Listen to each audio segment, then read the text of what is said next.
السلام علیکم ورحمۃ اللہ وبرکاتہ۔ کائنات کا پہلا گناہ نہ شرک تھا نہ کفر، پہلا گناہ تھا میں اس سے بہتر ہوں۔ یہی تھا وہ پہلا گناہ، شیطان کا پہلا قول جو آدم علیہ السلام کو اس نے کہا۔ اور ہمیں چاہے کہ ہم تکبر نہ کریں، اور تکبر اللہ کی چادر ہے، اور اس چادر کو اپنی چادر نہ بناؤ۔ اور ایسے ہی ہم دوسرے وظائف بھی آپ کے ساتھ شیئر کریں گے آہستہ آہستہ۔ سورہ کوثر کے انوکھے فوائد آپ نے پورا پڑھنا ہے۔ میاں بیوی کی محبت پڑھانے کے لیے سورہ کوثر کو سارا دن کھلا پڑے، اور سورہ کوثر لا علاج بیماریوں کا آخری علاج ہے، شیاطین جنات کے لیے عجیب و غریب چیز ہے۔ اور ایسے دیگر جب فوتگی ہو جائے تو قبر کی کھدائی کے لیے محلے کے غریب لوگ نکلتے ہیں۔ جب شادی ہوں تو مالدار لوگوں کے لیے خاص کھانے کا انتظام کیا جاتا ہے۔ معاشرہ خود بڑا منافق ہے، اور ایسی ہی بات ہے آج کل ہمارے علاقوں میں۔ کسی اور کی قیمت کو کم کر کے آپ اپنا مقام نہیں بڑھا سکتے ہیں۔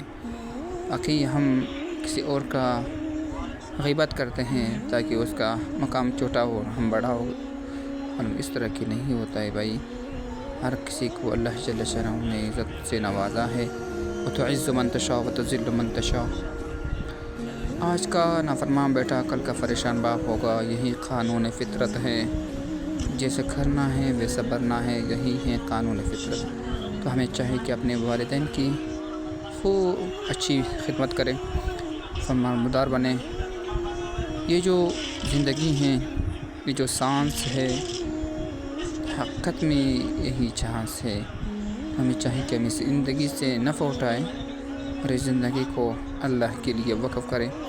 کل قیامت کے دن اللہ جل شانہ پوچھے گا کہ یہ جوانی تم نے کہاں گزاری، یہ بدن، یہ صحت۔ تو یہ صحت ہمارے ساتھ ہمیشہ نہیں ہے، یہ وقتاً ہے۔ اور ایسے ہی قرآن پڑھنے والا اپنے رب کی باتیں سناتا ہے، اپنے رب سے باتیں کرتا ہے۔ جس کو قرآن پاک نہیں آتا ہے، میں واٹس ایپ پہ اس کو سکھاتا ہوں، مفت میں سکھاتا ہوں۔ تو آ جائے مجھ سے